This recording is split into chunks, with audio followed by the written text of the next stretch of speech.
8 yosh qizchalar yozadi ba'zan. 8, 7 yosh. Bilmadim endi u kimni telefonidan yozadi. Nimaga bunaqa siz mehribonsiz? Nimaga meni oyim, yo'q, seni oying ham rosa mehribonlar.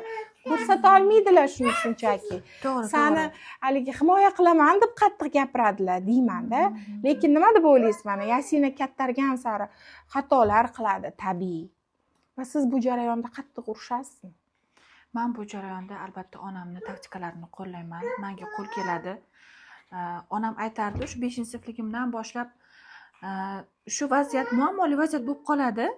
Bitta so'zini qoldirmasdan menga aytib berasan. O'zingni foydangga hal qilmasdan, sendan xato o'tadimi, o'sha to'g'ringdagi odamdan xato bo'lgan voqeani boricha aytasan, lekin men seni himoya qilaman.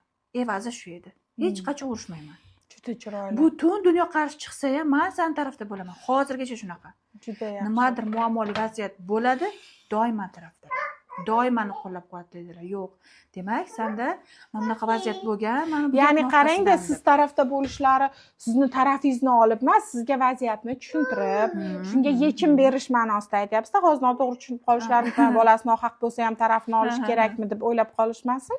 Ya'ni o'sha vaziyatdan sizga chiqib ketishga yordam berganlar doim. To'g'ri. Boshida menga og'irroq botgan. Qizim, men bu joyda xato qilibsan-da o'zing desalar, men yerga yig'lardim-da, xatoimni topdilar onam debdi. Yo'q, keyinchalik katta bo'lavergan sari tushunarkansiz-da. Ona vaziyatni tushuntiradi. Mana Xudo xolasa qizimga shu vazifani, mas'uliyatni qo'llamoqchiman. Juda yaxshi, juda.